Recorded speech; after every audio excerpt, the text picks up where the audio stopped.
right, I appreciate everybody's patience in sitting here. Sorry about the technical difficulties, but it appears we are ready to rock.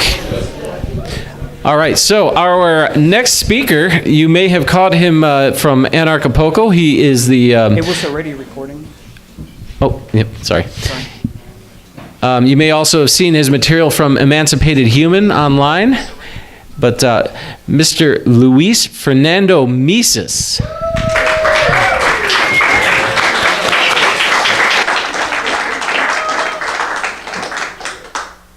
How are you guys? That was 80%. How are you guys? Okay, I like that much better. Thank you. I think it's extremely important to have the interaction with all of us together, you know?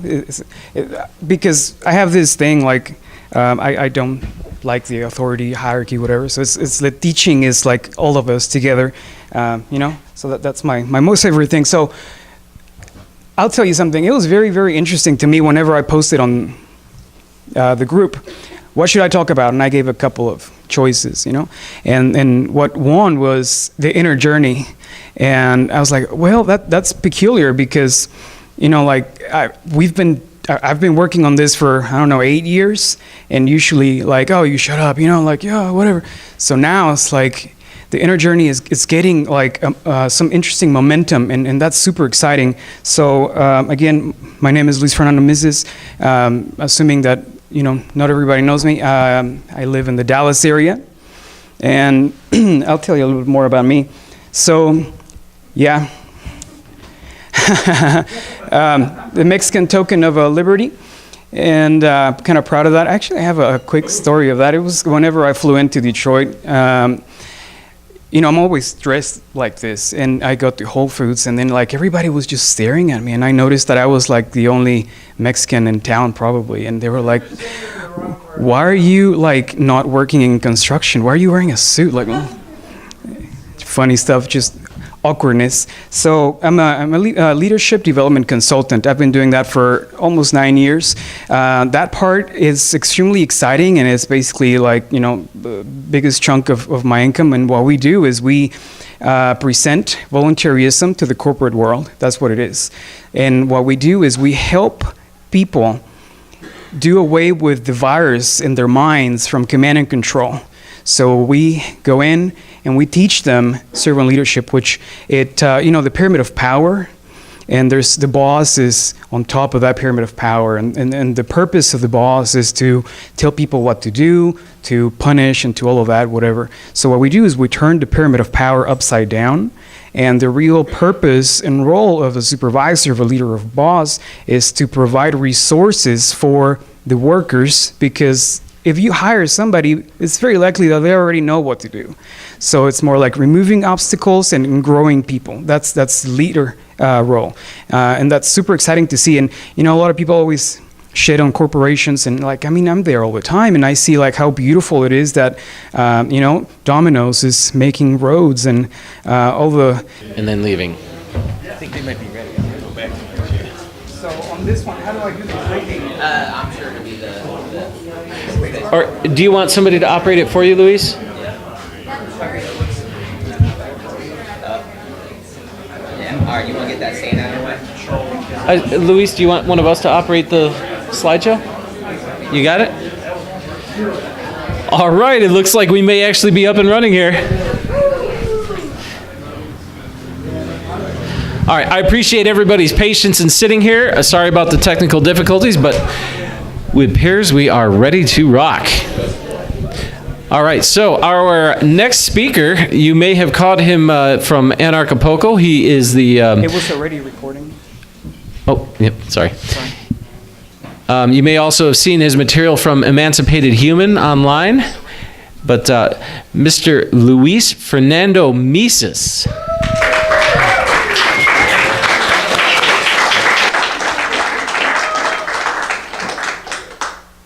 How are you guys?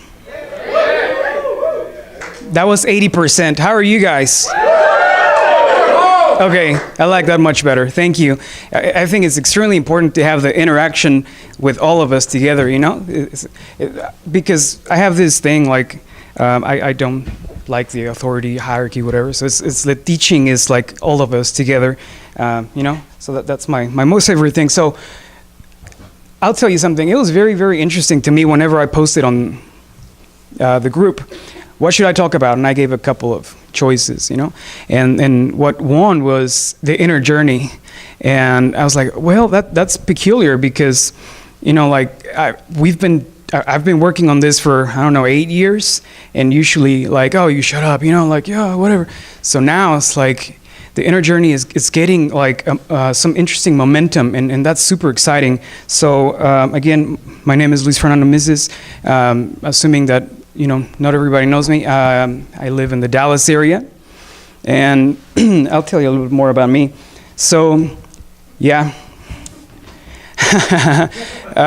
The Mexican token of liberty, and kind of proud of that. Actually, I have a quick story of that. It was whenever I flew into Detroit. I'm always dressed like this, and I got to Whole Foods, and then like everybody was just staring at me, and I noticed that I was like the only Mexican in town probably, and they were like, "Why are you like not working in construction? Why are you wearing a suit?" Like, funny stuff, just awkwardness. So I'm a leadership development consultant. I've been doing that for almost 9 years.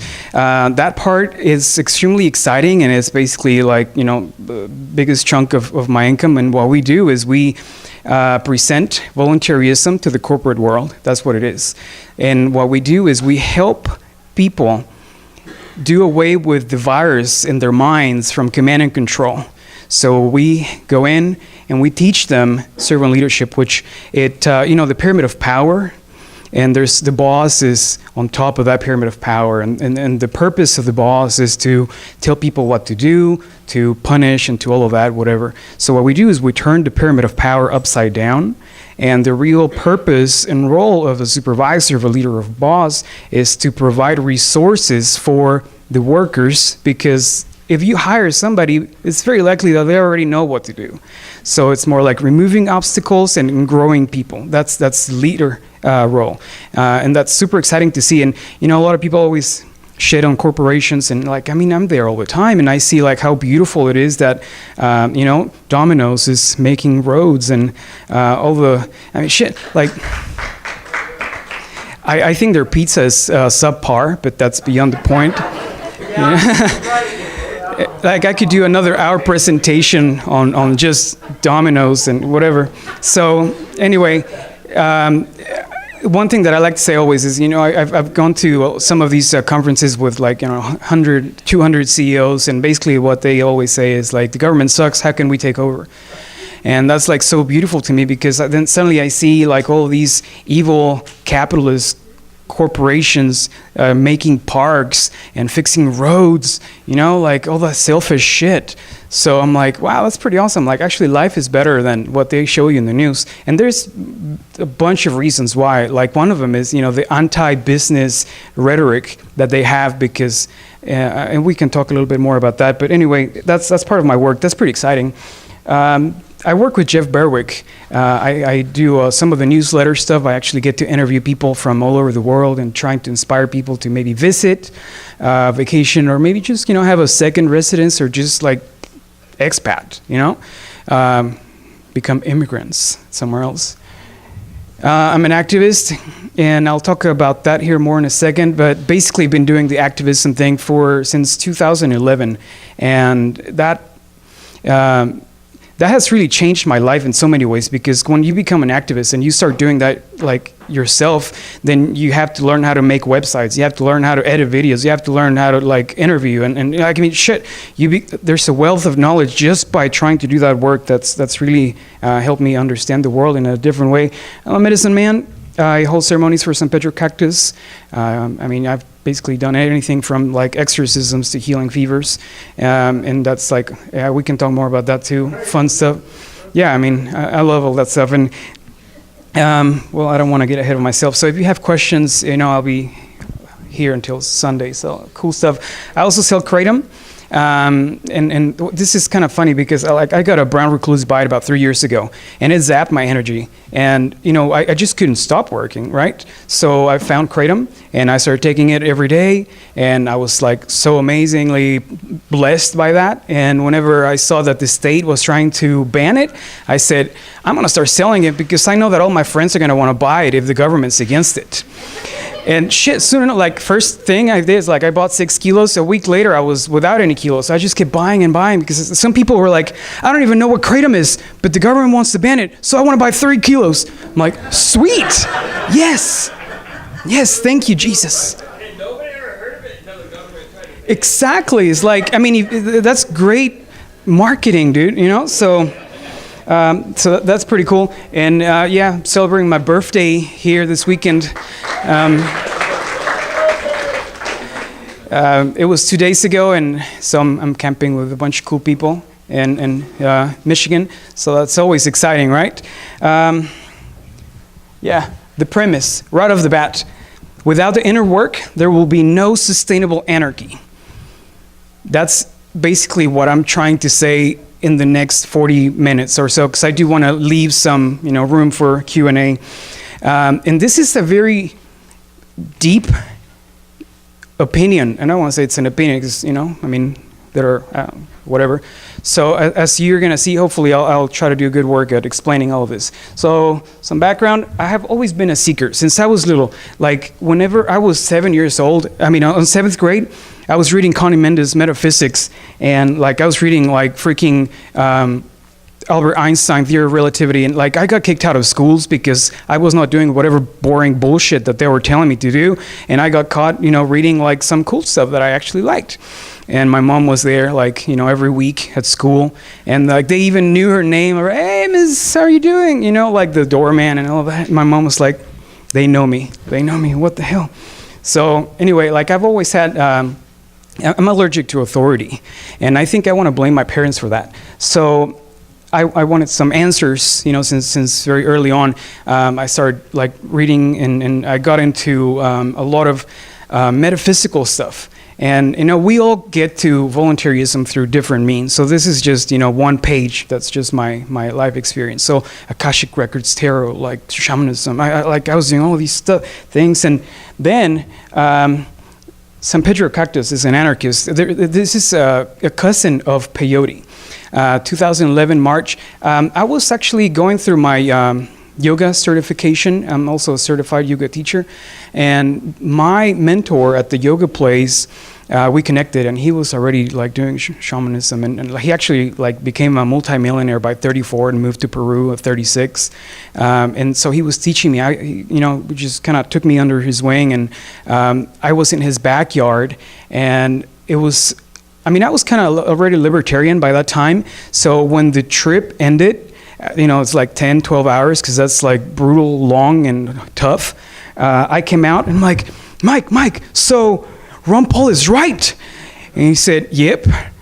So he was aside from that, he started explaining all of these things to me about the nature of the state and all of that. So at the end of the day, we ended up with the tagline, shamans with guns, because we're we're the actually I actually feel naked without a gun because I'm always carrying one. So that was the thing about Ron Paul, and the idea that, because a lot of times a lot of people that tend to lean towards healing and crunchy stuff, they're Bernie Sanders people kind of stuff. So it was so cool that this guy was really into the inner journey, and that's what we're going to be talking about. I learned Austrian economics with entheogens. And that's a mouthful to say. So one time, on another San Pedro journey, I was battling with the idea of money. I grew up with some money. My dad was an engineer and had his own business. But it was people around me, they didn't have a lot of money, so I felt kind of guilt, and a lot of people actually that are in the left that have money, they have that, and the relationship was you should tax me because they don't have any money, kind of thing. So whenever I asked about money, so San Pedro Cactus took me into a 10-hour master's degrees in monetary policy, and I came out understanding how money works, why it's there, and like, I mean, all of these things that later on I started seeing that Tom Woods talked about it, that Peter Schiff talked about it, you know, all of these cool kids, Jeffrey Tucker, and so that's how I got into it. Like the actual, not just brainy understanding, but like experiencing lifetimes of how money was created and how it works and all of that. So that was pretty intense and pretty cool. So that's kind of also what started my activism. And just a quick story on that. During an ayahuasca ceremony, I asked, you know, I want to know my purpose. I want to know what I'm here to do in this earth. Like I was telling you, I'm always a seeker. So like surface level bullshit, like it doesn't interest me at all. Like you can always talk about like the weather and sports for 5 minutes, but then what do you do about that? Like, I mean, what's after, you know? I mean, like I think that you're supposed to talk about religion and politics, you know? Like that's the stuff that normal people are like, no, I mean, why not? That's like the meaty stuff. So that whenever that ayahuasca ceremony, she was explaining to me, you are here. So most people stop here in the idea of like, you know, we're libertarians, we know what's right, and, you know, screw you and you're an idiot because you're a right-wing nut or a leftist, whatever. And there is much more than that. Like this is specifically engineered for us to keep bickering against each other. That's where they want us, because then we're in that diversion of continuous breakage, you know, instead of unity. So I kept going deeper. So this is part of like my work. Like on the consulting stuff that I do, I actually get paid to learn skills, like deep skills, and integrate them, and then share what I learned, and then teach people those skills. So like that's one thing that you know, really kind of pushes me, continues this journey for me. So that all that's to say is like it's a blessing, but it's also, you know, it's really hard to like be in that all the time. All I'm trying to say is it's really important to not just stay there, like to find an incentive for yourself to keep pushing yourself. Maybe get some learning partners or whatever may be necessary for you to, you know, like accountability team or something like that. I discovered that there are, you know, many nuances. It's not just black and white. It's 50 shades of gray. Yeah. Okay. Thank you, Scott. You got it.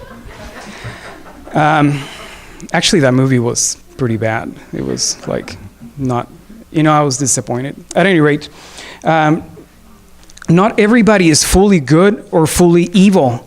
Even Henry Kissinger, you know, which, I mean, I would say that he's probably one of the most evil people on the planet. We all have, this is something that I kind of like about Ayn Rand's writings.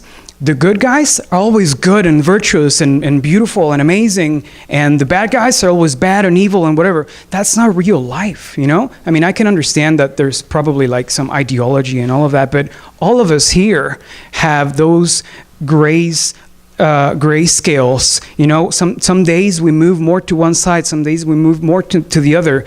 But I think that as libertarians, voluntarists, anarchists, you know, we try to stay in the ideology of voluntarism and freedom and all of that. So all that's to say, people that are not in our camp doesn't mean that they're just all on the idiots and assholes camp, you know? They have feelings, emotions, goals, and family, and people they love. So it's how we connect with those people that really creates the change.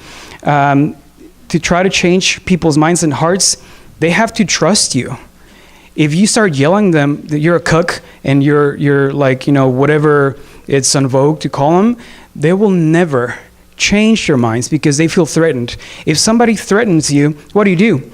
You build this barrier for your own protection because you feel threatened. You want to safeguard yourself. So when we are doing that constantly, you know, like I like to say that libertarians, us, we're like the Greek gods.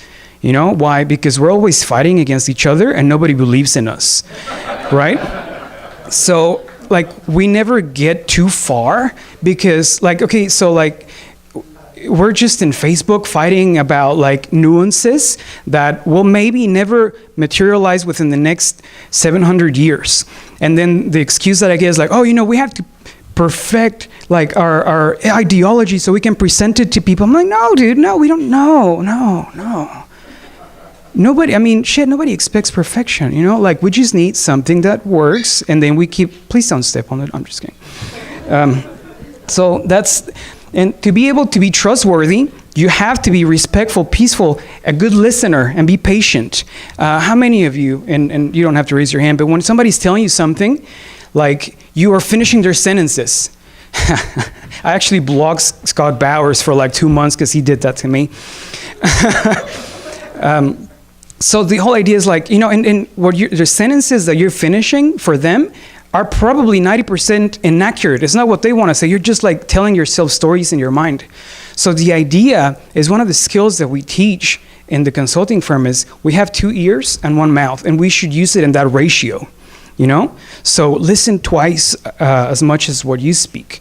And the idea behind that is, the moment we feel heard, we begin to heal. Chew on that for a second. A lot of people are always like, wow, really loud, because they want to be heard. And the reason why they keep doing that is because they don't feel heard for whatever reason. Maybe their moms and dads were idiots to them, because that's like, I think that, you know, peaceful parenting is the way to have a truly peaceful world in the end. But so because of whatever reason, trauma, whatever, you know, we feel stuck in that idea of not feeling heard. So once you integrate all those skills, and this is hard work, you know, like it's not for the meek, certainly. It's like the hardest thing you'll ever do. But at the end of the day, what else is there to do? You know, if you zoom out, full picture ideology, you know, we're here to learn. That's what life is all about. So when you apply all of those things in yourself, then people start seeing changes in you. And they're like, oh, well, okay, so like you're changing. Now you're listening. Now you're whatever, like more empathetic. And that's something that I think us as libertarians and anarchists really need. You know, we are extremely smart. Most of us are so smart that we tend to be ADD and maybe a little aspy. So like the idea, I think, is to bring together the smart that we have with the heart. Those 18 inches, that's the hardest journey that you'll ever take in your life. But it's really important to take it. Once you do that, once you connect with yourself, once you are in the presence of the totality of yourself, life transforms. I don't want to get ahead of myself. To do those things genuinely, you have to work on yourself. And the goal is mindfulness. And by mindfulness, I'm not saying some woo-woo stuff. You know, it's not like hocus pocus. It's like really being present. Because, I mean, you will probably agree with this. A lot of times we are in one place physically, but our minds are, oh yeah, the shopping list, Whole Foods, or my dog pooped on the couch, or, you know, you're not where you need to be. One of the lovely exercises that some of the Zen monks do is, at first, they have a fork and they put it in broccoli and they put it in their mouth and they're like, broccoli, mouth, chewing. So they're training their mind to be present in the action that they're doing instead of thinking about something else. As an anarchist, I don't like rules, but the one rule that I have in the house, in my like when we're having dinner, is like no electronics, guys. We're going to be present with ourselves and with our food. Because I think it's actually extremely disrespectful when like everybody's sitting at the table and people are, sure, whatever, you know? And aside from that being disrespectful to others, you're being disrespectful to yourself because you're not connecting. And that goes to like the diet situation, and, you know, we can do another 2 hours on that. But the idea is that we are entertaining our taste buds and not really looking at the nutritional value of our food. And part of mindfulness is also to be consciously aware of what we're putting in our body, because this is the vessel that keeps us, you know, going. Without it, we're toast. Not even toast, right? So that's another thing. Oh shit, this doesn't work very well. Well, since we put it into like the Google files, you know, well, I'll tell you, it doesn't read very well. So basically it says, let our actions not be out of regret, envy, malice, jealousy, weariness, hate, or sorrow. The proper spirit of this revolution is an overflowing of joy and strength. See all obstacles, all threats, all intimidations, all criticisms as chances to grow and exert your will. That's a huge mouthful right there. So the whole idea is the background of life is suffering. We all suffer for various reasons. If you don't get what you want, you suffer. If you get what you want, it's gonna go away, and you'll suffer. So regardless, that's So the point is, what are you gonna do about it? Are you gonna use this as an excuse, or are you gonna use this to propel yourself and your personal journey through life to make you a better person? There's something, when I was in college, I'm a college dropout too, but when I was doing writing, the writing teacher, professor, he had us write a turning point story. And the whole reason behind that was, he said, most people stay stuck in that turning point story. And they can't write more because it's always that one thing. So get it out of your system and then live life, Like you're not just reliving that stuff all the time, So, and this is the whole idea. Like, yeah, we all go through shit, all of you have gone through some dramatic stuff. There's nobody that doesn't. So now it's, let's start with the easy stuff. Oh, we get to the fun part. So that, at any rate, is how you're going to use what happens to you. There's, I don't know if I have that slide or not, but let's keep going on this. So let me ask you something. This is the most uncomfortable part to present. If you could dream anything when you go to sleep tonight, anything at all, and you could be conscious, aware of your dreams, what would it be?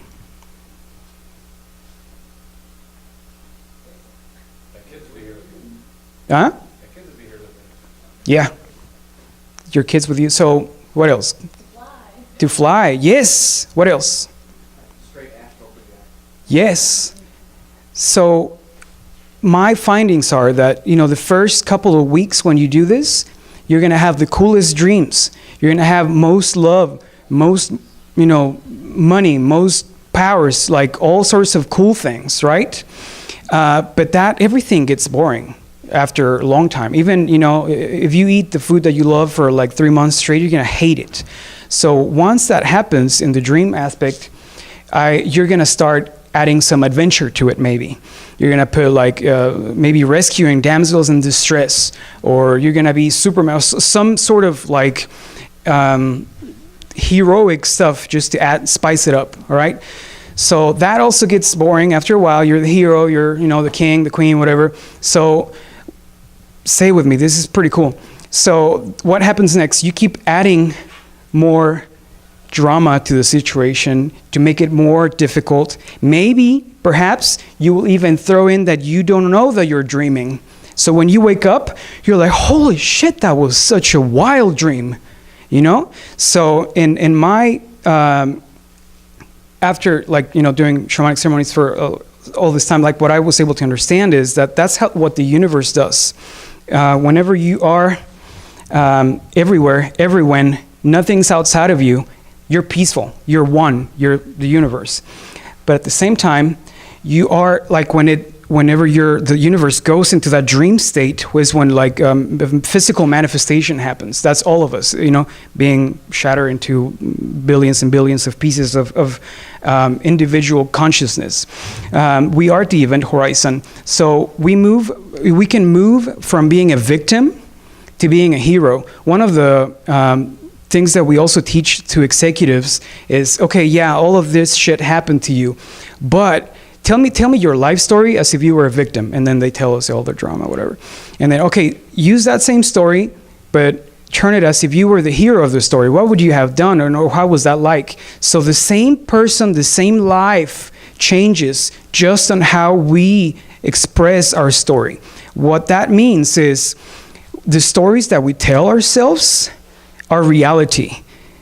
Okay, so perception basically is reality. Whatever tunnel of reality that we have through our, the country we grew up, the language, your family, religion, whatever, that creates a tunnel of reality. Once you become aware of that, you can actually throw away the stuff that doesn't serve you, and you can add stuff that is more useful. I don't like to say good or bad. I like to say useful and not useful, or resourceful and not resourceful. So that's how we respond to things that will make or break the situation. And then life does not just happen to you. Life happens for you.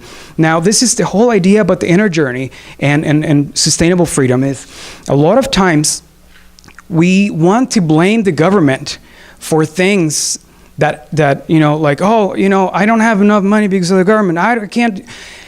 I want to say that that's bullshit. You know, the government is there and nobody likes it. But the moment that we start growing ourselves into going from victim to hero mentality, then everything changes. Then whenever you're empowered, whenever you're happy, whenever you're fruitful, and you know, you start making more money, then you don't even worry about that, because that shit just goes away on its own, and then you start helping each other. We become interdependent and interconnected. And until this happens, we will not be able to get rid of a state, because there's always going to be somebody that, you know, like victim mentality, oh, you know, there ought to be a law or some shit like that. So this is something cool. Destiny is what you create for yourself. Fate is when you fail to create your own destiny. Another mouthful. And a lot of people say, well, you know, that's some bullshit because, you know, like this happened to me and you know, all sorts of, again, going back to the victim mentality. It's hard, it's difficult, but until we take responsibility for all those things and how we react to them, then life is going to change. There's a really good book, really short one, from Viktor Frankl, A Man's Search for Meaning. Maybe a couple of you have read it, maybe not. So this dude was in Auschwitz, and boiling down the book in a little bit, he says, between stimulus and response, there is a gap. And in that gap, there is freedom. So this dude that went through shit in a camp was able to maintain his freedom in his mind and come out and tell his story and help people and grow people and be present for others. Even in those dire situations, it's all about what's in here and how we take it, right? So back again to this. It's how you're able to present their story, and you're not just brainwashing yourself to the positive, because my really good friend Scott, he's like, oh, you know, I'm a negative sorter. Like, I look for problems to try to fix them. I'm like, that's fine. I'm not saying that. All I'm saying is, shit's there. What are you going to do about it? You know, how are you going to see it? That's like where the real freedom is. So the gap that I was telling you of freedom, the more that you become aware of that gap, the wider that it becomes. So it's not reacting to life, you're responding to life. Huge difference. Reaction is kind of like, you know, your just your central nervous system. You know, when you feel something hot, you're like, oh shit. But whenever you're able to grow that gap, I mean, this also happens in seconds, but you're able to send different signals, and it's not just going through your reptilian brain. It goes, you know, to deeper levels of thinking. So you can respond in ways that are more resourceful for you and for others. So instead of just, oh, you're a fucking snowflake, block, you know, like you can actually continue the dialogue. Tell me more, you know, like if you want to really change people's minds, you have to be your own marketing material. Is your life in place? How are you doing that? You know, and that's another really cool thing that I like about Jordan Peterson. If you want to change the world, you have to start by making your bed. And that, I mean, how can you fix the world if your house is in a shithole, you know? Like, we have to start within to be able to change stuff out there. And I'll tell you that once we're able to do that inner work, change ourselves, our relationship with everybody starts to change. And they see it. And it's like tuning forks. When you have one that is vibrating and you put another one next to it, it picks it up. That shit's real. When people see, like, here's the one thing. To know the good is to do the good. I think Aristotle said that. So the idea is, like, people a lot of times don't do the right thing because they don't know what the right thing is. And for whatever circumstances of, you know, growing up, that's what, you know, victim mentality. But once you move to the empowerment and you're like, sure, okay, we can start by doing something different. You choose how to react to that instead of just, like, you know, the visceral animal stuff that we all have, because, I mean, we're animals, right? But we are analytical thinking, processing animals. And that's why, you know, like, you cannot go to your house and teach your cat the concept of tomorrow. You can't. We can't understand that. We can do those things. So in that same thing, you know, I have a family member who's like, you know, we're nothing but animals. I'm like, sure, but we get to choose those things. We build things. We make houses. We have planes. We are exceptional stewards of the earth. And as so, we get to choose how we live our life instead of just going through autopilot. Oh, look, that was that. So you go from autopilot to God mode. And this may be, like, I probably would get beheaded in some I guess, countries in the Middle East for saying this, but that's basically what you do. Once you're able to put yourself in that situation, when you're in flow with life, you're vibrating, you're like, it's so funny because life just starts, like, all the stuff that you need starts to appear to you. And I'll tell you, like, well, I don't want to get ahead of myself. You see life for what it is. You don't take stuff personal. And I'll tell you something. A lot of people say, well, people are out there to get me because, like, you have reoccurring events. And I'll tell you, nobody's out there to get you unless you have some real enemies. But most people are in it for themselves. It's not that they're out to get you. They're just in their own little bubble, So if you take that personal, then, you get just butt hurt for that. And then, like, life is miserable, So what I coach people on that is, like, that was not necessarily at you, but this is a great opportunity to demonstrate your will. Do you remember the quote from earlier? This is life. The obstacle is the way. I say that, we should not necessarily choose a life where there are no obstacles, because then it becomes boring. So it's like, instead of Bruce Lee, instead of praying for an easier life, pray for strength. So it's not that life gets easier, but you get better. You level up. It's like a video game. It's actually quite fantastic. And you're able to change everything within and outside, and only by doing that you can actually change the outside. It's kind of funny how that happens. It's actually like indirectly, and you're doing all of these wonderful things. Every man sees outside what he carries in his heart. Goethe said that. So what this means is, like, a lot of people are like, oh, the doom and gloom bullshit, Alex Jones, like, can you just imagine what he has inside of him? Like, for somebody to be that bitter, like, I would not want to be his wife, like, I mean, shit. Aside from, like, gay frogs that he talks about all the time, like, Jesus Christ. Well, at any rate, whenever you transform your inner self, you do the inner work, stuff changes in you. So I remember at first, beginning of my presentation, I was scared. I was afraid. And I was like, we need to change things. And as I'm changing myself, as I'm integrating all of these things that I'm telling you, I'm like, the world is actually a cool place. We actually live in the most prosperous and peaceful part of humankind ever recorded in history. And we even have the most amount of trees ever. You can Google that one if you don't believe me. So what I'm trying to say is, right now is the best place to be. And we're on a trajectory that is going to get better. But if you are empowered, if you're not afraid of your neighbor, then the government is afraid because they're going to lose their grip on you. They are actually leeches that are just like sucking all your fear. They live off of your fear, figuratively and literally speaking. Metaphysical stuff, we can talk about that another day. But the idea is that that's their purpose, and it's not like, oh yeah, the government's like collectivist idea. Like some people that have names, addresses, and phone numbers that benefit from all of this stuff. You know what? Emmanuel something said, you cannot, waste an emergency or a catastrophe or something like that. They have to use it. Yeah, never let a good. Yeah. Especially if you did a lot to create it. Yeah. Yeah. So, that's like the main idea behind it. Okay, now, you do all this work. You achieve a high level of consciousness. You see life for what it is. Does that mean that, that's it? No. Before enlightenment, chop wood and carry water. After enlightenment, chop wood and carry water. You still have to wipe your ass when you poop. You still have to make your food. You still have to make your bed.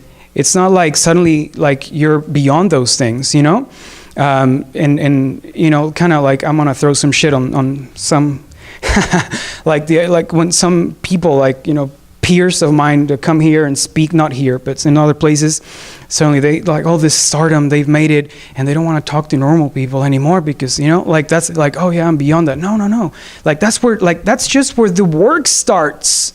That's it. When you get to that place, all of that was just like you were in autopilot. Now is when the work begins, and you're like, that's a lot of work. Well, that's what it takes to get rid of the state.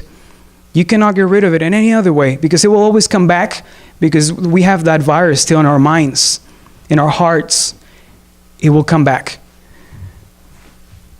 I really like this one, and this is just an extra. So, before being a Zen student, mountains were mountains, rivers were rivers. During, mountains weren't mountains, rivers weren't rivers.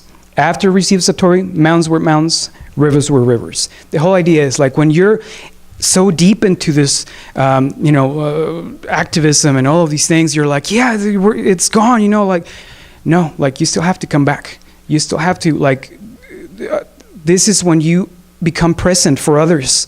This is when you uplift others, when you grow others. And that's what it's all about. I think Ram Dass said, we're all walking each other home. We all need each other. That's the whole purpose of us being here together. We're pack animals, So what? Luis, you're a crunchy, crazy Mexican. What's all of this about? One of the things that I disagree with Jordan Peterson is, and I agree with 95% of his stuff, but one of the things he always says, the most important thing in your life is your family, your partner and your kids. And I actually disagree with that. I have 2 kids and a wife, and I love them so much, but I actually, and categorically, disagree with that.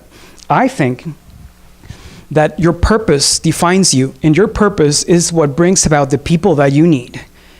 If you're basing your life on somebody else, on something outside of you, you're going to be bound to that. You're going to want to make them happy, and they're not going to be happy, and then they're going to be miserable. You're going to be miserable. You're going to feel like you failed. But if you live through purpose, if you live a life that is burning from inside out, then you align to life. And you're able to keep, the whole reason why somebody's attracted to you is not just for your pretty face. It's maybe because you have some qualities, some traits, some beliefs. So if you just ditch those things and you just live for that one person, then, like a lot of people say, the person that I married 20 years ago, that's what happens. You lose sight of yourself, of your purpose, of what lights you up. So what I like to say to people all the time is, find your purpose, and then run with it. Let it burn you, go for it. And once you do that, everything in life changes. Once you connect to spirit, you connect to everything you need. And this is what I was going to tell you earlier. The weirdest things happen in my life, after I started working and living through purpose. Doug Casey, who knows Doug Casey? Most people. Suddenly I kind of adopted him as my dad. We chat and he gives me counsel and all of that. And this is I'm like, shit, really, Doug Casey? So I have to pinch myself. Jeffrey Tucker is and all of these people are just wanting to help me. And as it's just something that happens kind of like electromagnetism. You're just attracted to those things. And you see that too. When you're there, you just want to give, you want to help. All of you guys are voluntarists because you have a good heart, because you want to not aggress against others. But taking it further is, how can we help each other, right? Aside from just, the negative rights, I'm not going to screw you over. No, it's how can I help you? How can I be of service? And once all of us have that mentality, then we're able to be really free in an idea of interdependence. One of the things that I kind of I categorically disagree on, the idea of complete self-sustainability. I actually don't like that idea at all. That means that you have to make your own chairs, your own clothes, and all of that sounds fine and dandy, that you're doomed to poverty because you cannot trade, you cannot exchange goods and then become wealthier. And it's not just about making more money, but you enrich somebody else's life and vice versa. So I'm not saying just, we're all communists and we're gonna just, give to each other. No. The idea is, find your purpose, whatever you're good at, that you can get paid for, that the world needs, and people are just gonna throw your other wallets at you. And you can do that too, So it's a market that is connected, and the universe actually works in Austrian economics. It cannot stand, it abhors a vacuum. So we have to keep moving. There's a Hindu saying that says, money is like water. If it stays stuck, it gets dirty. It has to move. It has to flow. And I'm not saying that Luis told me this, so I need to spend all my paycheck and not save. That's not what I'm saying. What I'm saying is you have to be able to invest. You have to be able to empower yourself and others. How do we do that, right? And, I'll leave that to your discretion. Living with people that you're just attached to, codependency, will leave you dissatisfied. You are the company that you keep. And I like to say sometimes, my wife says I'm a little bit of an elitist, but like I just have an eye for like leeches. And, my wife meets somebody, hey, do you like so-and-so? No. And I'm not going to talk to them, I mean, like if I'm at work, if I'm going to be a shaman, we're going to do shaman things. I'm going to empower everybody. But like as far as like my own personal time spending with people, I'm really, like Derek Bros was saying, it's so fine and dandy if we're going to have fun, but if we're not going to change, then I'm not going to hang out, right? I mean, that's the whole idea. You become like the 5 closest people that you hang out with.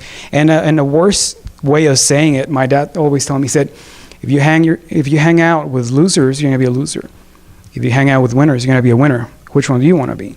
It's like how we empower each other instead of how we enable ourselves to keep being victims, to commiserate. A lot of people, it's kind of funny because whenever some shit happens, oh, tell me about your tragedy. I want to hear it.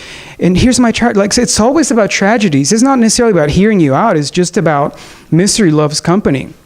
I had somebody, I was telling them something. I was like, oh, yeah, you just think you're better than myself because you're telling me about all these things. No, I'm just sharing my life, dude. My mom always taught me to be happy of other people's successes as if they were my own. And I think that mentality is what really helps us emancipate ourselves from that envy and victim mentality. I'm trying to hurry because we're running out of time.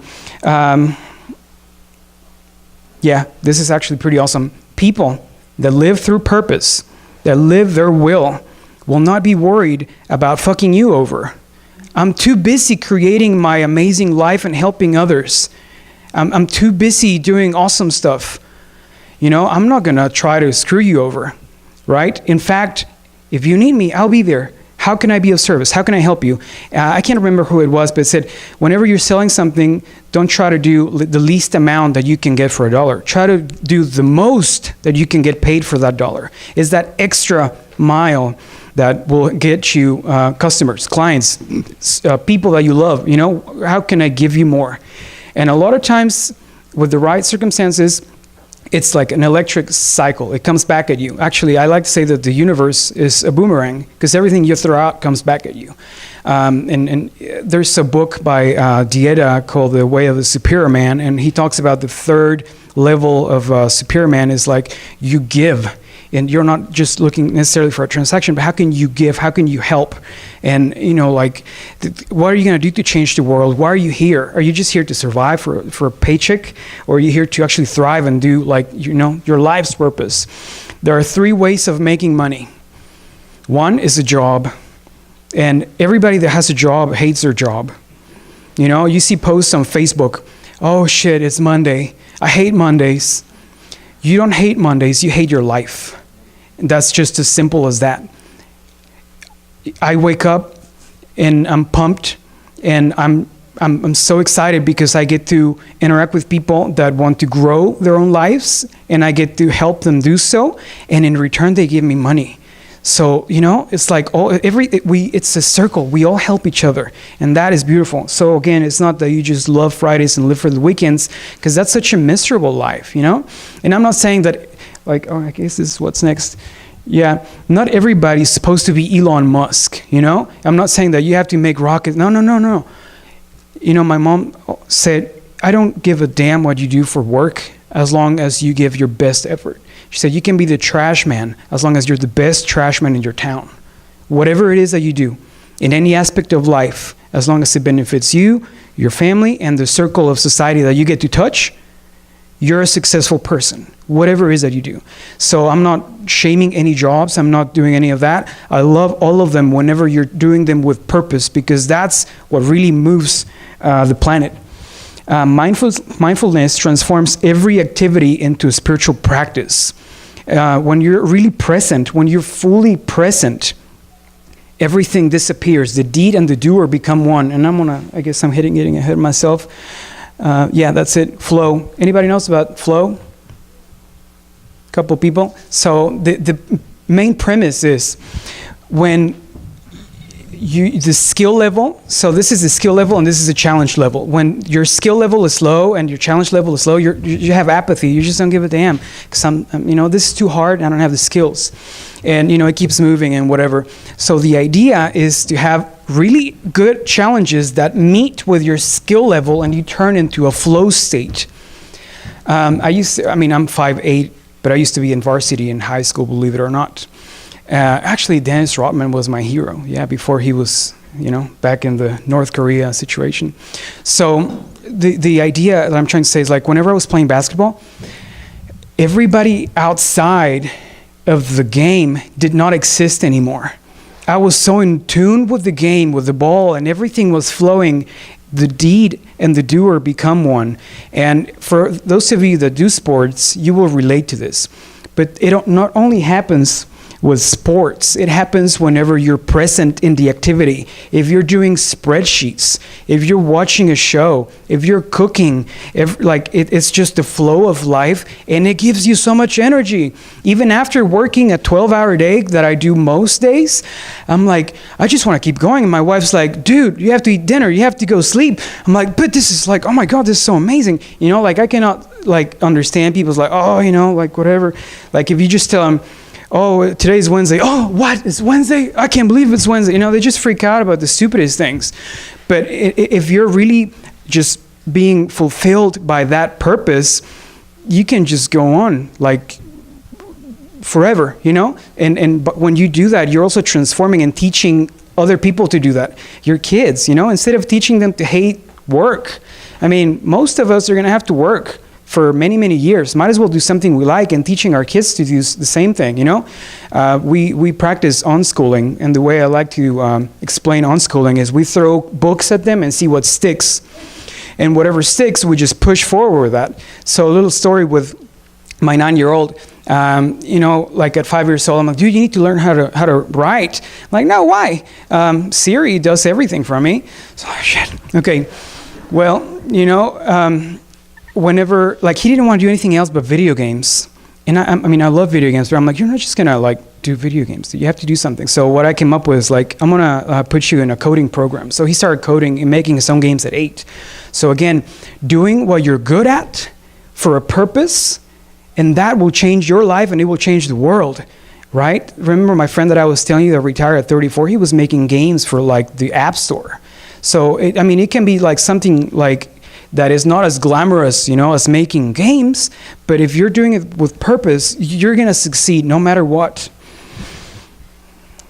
Now, this is basically the end of the presentation, and we can dive deeper on other things, but the final test that I want to introduce you to is this. Do those being served grow as persons? Do they, while being served, become healthier, wiser, freer, more autonomous, more likely to become servants? And what's the effect on the least privileged in society? Will they benefit or at least not be further deprived? This is from Robert Greenleaf, the guy that coined servant leadership. This is the litmus test for life when you're fulfilling your purpose. Are you doing this? And a lot of times, I have to take myself outside, and really say, am I living my purpose? Because it's not always beautiful and the sun's shining and birds are chirping. No, life is tough. You're going to go through a lot of shit still for the rest of your life. And you're going to go down and you're going to feel like, I don't want to do this shit. That's fine. Take a minute, take a breather. Remember your purpose. And I want to say that people that tend to be anxious, that tend to be depressed, that tend to do those things, they're just not in touch with their purpose. And I get that too. Whenever I had my Satori awakening, I had over 1.5 years of depression. That shit is not sadness. That shit is not putting salt in food. It's bland as fuck. The stuff that used to be fun is not fun anymore. You're just going through the motions, and that's the most horrible thing. Now imagine that for 1.5 years. Now I was able to grab that and transform it and fulfill the purpose. Sometimes I feel it coming back in, and I'm like, okay, that means I'm not adhering myself to the purpose. Let's reevaluate. Where am I? How can I change? How can I upgrade my operative system? And once you do that, you give yourself time, you go to the mountains, you do whatever you need to do. I'm a city boy, so, I like to walk in the city. People watch, whatever it is. So whatever it is that you do, take time. A lot of times, actually, people feel like they want to give everything to everybody else, but they don't give that to themselves. And a lot of us do that, right? Now, and I think this is like some cultural programming, like we have to live for the sake of others. But what about me? Without me, I can't give. So you have to be the first person that you give. And I'm not saying like in a completely egotistical way, but you have to be like putting your mask on first before you help others kind of situation. So the most influential people on earth receive the most help. Why do we not ask for help? Why do we not help ourselves? You're willing to give everything for those people that you love. What if that person that you love is you? What if?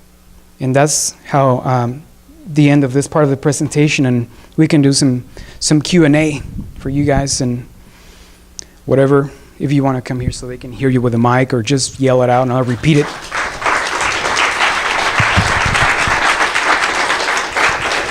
There's actually a mic here.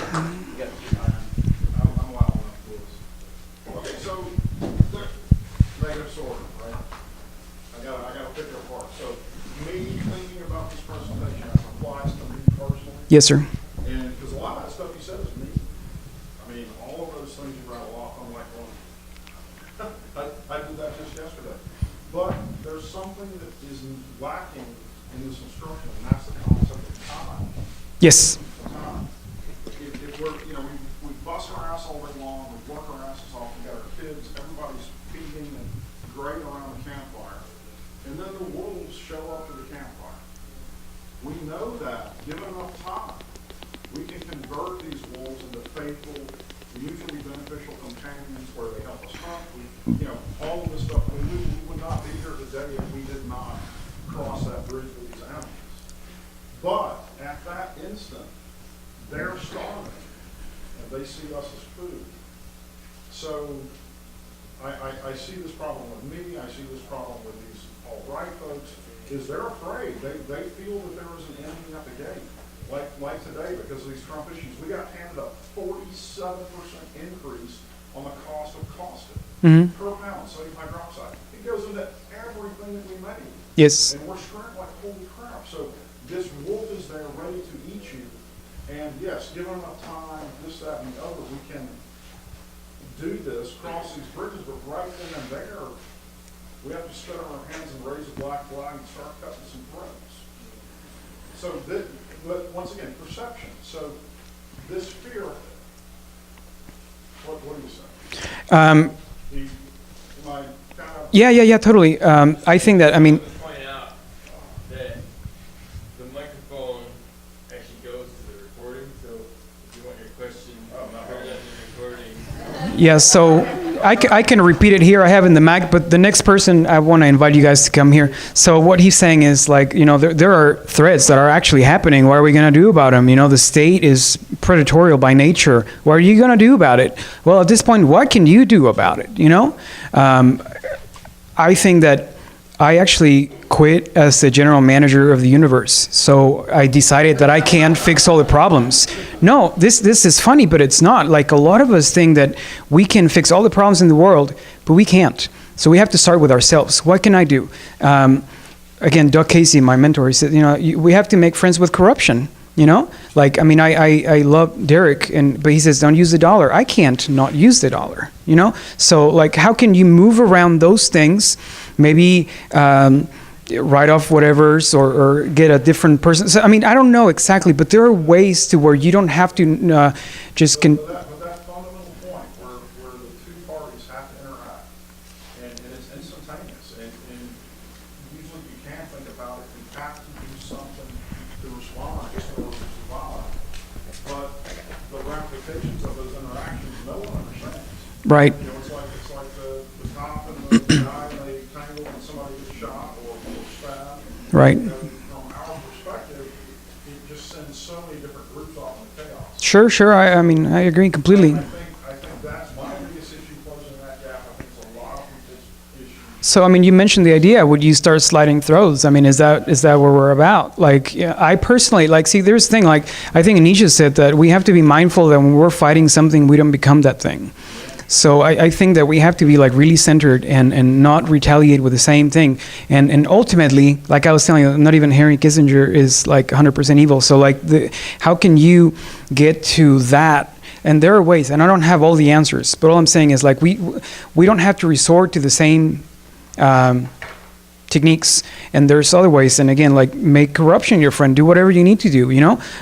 Find like loopholes to that. There's always loophole, and I think that Ludwig von Mises says that loopholes is where capitalism breathes. So. Once again, I'm not talking about, we always find ways to recover, but there are instances where there's no time. Yeah. And I think that one moment is the one that's got to be dealt with from a philosophical standpoint. Mm-hmm. That I don't think anyone has dealt with yet. It's like Jeffrey Northrop on Facebook, the great fighter. He's like, no one is talking about force. No one is talking about this time when this person sticks a gun in your face and you have to act. If it, We do not have time. We do not have time. You either survive this fight or flee from it. yeah, and I agree. I mean, they're like, even, the Dalai Lama, which is half communist, he says, if you're being threatened with a gun, it's okay to shoot. I mean, that peaceful, but it's survival, So I mean, yes. A couple more before we run out of time. We have one here. Step over this one. Yeah, you don't want to get in front of it. You don't want to get in front of it. Well, I had kind of a comment on that. There was a gentleman earlier, I can't remember the name of his company, I think it's based in Ann Arbor, where he was talking about training, and if you have the knowledge and the training, and somebody comes at you with a knife or a gun, then there's a good chance you'll be able to defuse the situation with less force or less deadly force. Mm-hmm. And he's, building a network of, private individuals that are trained in this and can help defuse, various situations. And I like your analogy of the wolves, predators coming to eat you. And my opinion is, if something wants to eat you or something you love, then try to find a more appropriate food source for that until you can maybe train them not to, or, Don't eat me, eat my neighbor. Anticipate the wolf before he even shows up. yeah. Foresight. Yeah. And as far as no one having, dealt with this, I suspect lots of people have dealt with it in certain, like,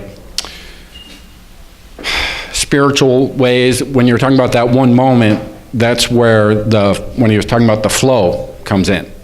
If you're in the flow, then you will know in that moment Yes. what to do. Yes. Or you won't know, you'll just do it. It'll just happen, and it'll come out a lot better than if you were outside it, struggling, suffering. Thank you. I don't know if I had an actual other question, so. All